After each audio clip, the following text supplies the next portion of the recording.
Fight fam, what it do? We're back with another fight prediction video. So we have a heavyweight battle coming up this weekend between Brandon Moore and DeAndre Savage.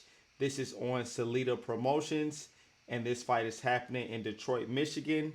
As you all know, I'm located in Florida, so I am familiar with Brandon Moore. No relation. I know both of our last names are Moore, but I know he's fighting out of Lakeland. I know he did train at this gym called Winter Haven some years ago. I'm not sure if he's still there, but I know the reputation of guys there. They're tough, they work hard.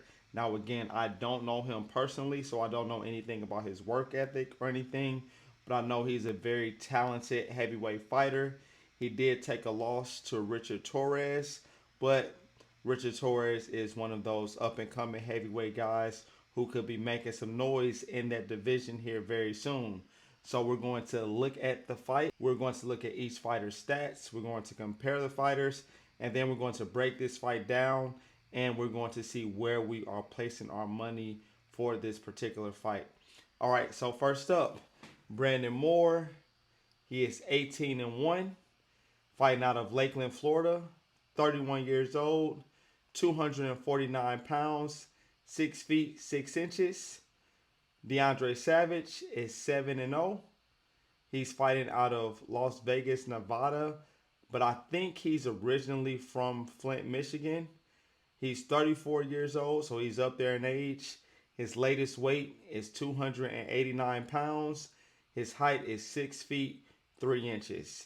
So we see that Brandon Moore has a 3-inch height advantage, and DeAndre Savage has a weight advantage on Moore. Let's talk about this fight. So DeAndre Savage is 7-0. Yes, he's undefeated. He has one bare knuckle fight that you can find on BoxRec. It won't show on Tapology, but he had that fight last September, and he was knocked out in that fight. Now, obviously, that does not show up on your pro boxing record, but I think that's important to note. He was knocked out by a Russian who's also a heavyweight, obviously. However, when they fought, that Russian had not fought in over a year.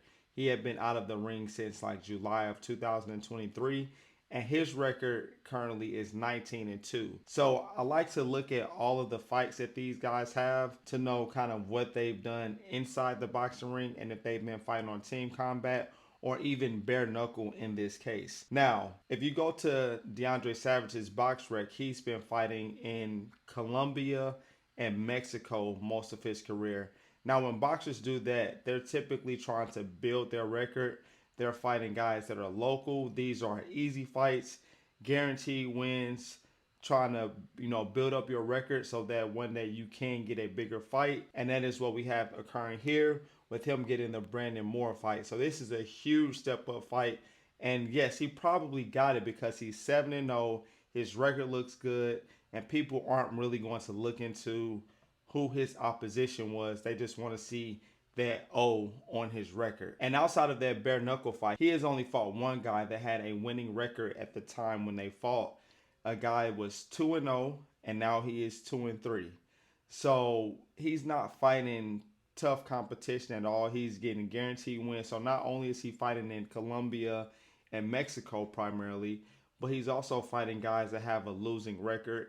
Yes, he's getting knockouts in all of his fights. However, these aren't any test for him. Now, when he goes up against Brandon Moore, that's going to be a test.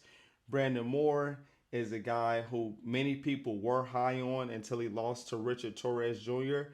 Now, I still think he's very talented. Yeah, he does have some things that he needs to improve on as far as head movement, keeping his distance, not getting in unnecessary brawls, but it's the heavyweight division. So some of those things you kind of have to expect, but the main thing I would say is head movement, which I think is going to be key for this fight.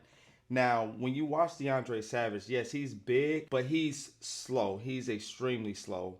Now, Brandon Moore does not have good head movement, but DeAndre Savage has absolutely no head movement. He's looking to land a big punch, and he does not have good movement. He's just trying to get you either on the ropes or in the corner and beat you up, essentially. That's just what it is. So as far as boxing ability, yes, he has power, but you can see his punches coming from a mile away. So I think Brandon Moore will be looking to use the jab a lot, stay on the outside, and then pick the spots when he's going to throw his power, because you also don't want to get in any unnecessary exchanges with DeAndre Savage. I see him being able to wear DeAndre Savage down, like I said, with the jab, go to his body as well, and just keep him at the proper distance. And then once he gets tired later in the fight, I think Brandon Moore can really start piling on the volume. Now, Brandon Moore isn't a heavyweight that has a lot of knockouts, so it would be smart for him to just fight his fight and not go into DeAndre Savage's type of fight where he's looking to exchange, where it's the heavyweight division. All it takes is one punch to land. But I think that Brandon Moore should be able to beat DeAndre Savage pretty easily, and this is going to look good on his resume because he beats a guy that's 7-0 with 7 knockouts. I just think that Brandon Moore is a superior boxer. He's in better shape. He has better movement, and DeAndre Savage has one way to win this fight, and that's if he lands a big punch due to Brandon Moore being careless or not moving his head, which he does not tend to move his head much. He tends to keep it on the center line. And I think for this fight, that is a mistake. However, I imagine that Brandon Moore, his trainers know what he's up against, and they know that, you just have to box this guy and be smart in there. If the knockout comes, take it. But if it doesn't, I'll box him for the entire fight. Now, this is a 10-round fight. So I'll be honest, although Brandon Moore does not have a lot of knockouts, I do not know how DeAndre Savage is going to be able to make it 10 rounds with Brandon Moore, because now he's being tested by a real fighter. I just don't think that he's going to have the endurance to be able to go all 10 rounds. So my official pick for this fight is Brandon Moore. We take him on the money line. We're going to take a look at those odds here in a second. And if I had to choose a method of victory, which I'm not betting, but if I had to choose one, I like Brandon Moore by the knockout here, just because of the shape of DeAndre Savage. He doesn't have good movement. He's big. You see the punches coming, and he's looking to load up on shots. So I think there could be a point in the fight where Brandon Moore is letting his shots off and DeAndre Savage is not able to throw because he's trying to recover and get his win back. But like I said, my official actual prediction for this fight is Brandon Moore to win on the money line. So let's take a look at what those odds are. So Brandon Moore is minus 650. DeAndre Savage is plus 400. So I love Brandon Moore at minus 650. I would recommend putting him in a parlay. 650, we don't want to lay those odds on a single bet. But I feel very confident about this pick. And then one more thing I want to call out. I mentioned DeAndre Savage has fought a lot in Colombia and Mexico. So he has had 2 fights in the United States. One of those fights was ruled a no contest. Now, he was going to beat the guy. He had already dropped him in the first round. However, in the second round, the guy was taking a knee, and DeAndre Savage hit him while he was clearly taking a knee, and they ruled that a no contest. So I also think that discipline could be a thing as well, because he didn't have to hit the guy. He could have just let him get up. The guy was already done. He was going to stop this guy. But you see the caliber of the opponent he's fighting in that fight where he got the no contest, and you're like, okay, this guy's not really fighting anybody. So this is one of those fights where a lot of people might see the records and think, oh, this is a good fight. These are heavyweights. This guy has a 100% knockout ratio.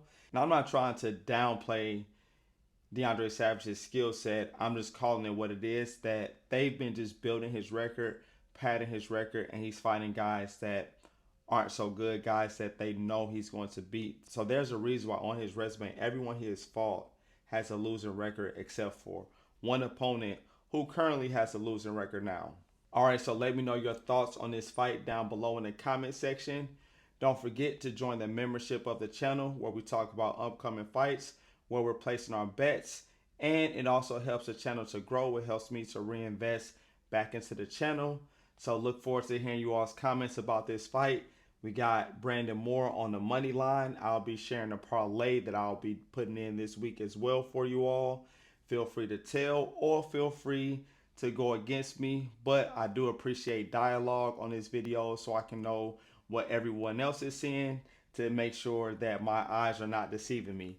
Please like the video, share the video, and I'll catch you on the next one. Peace.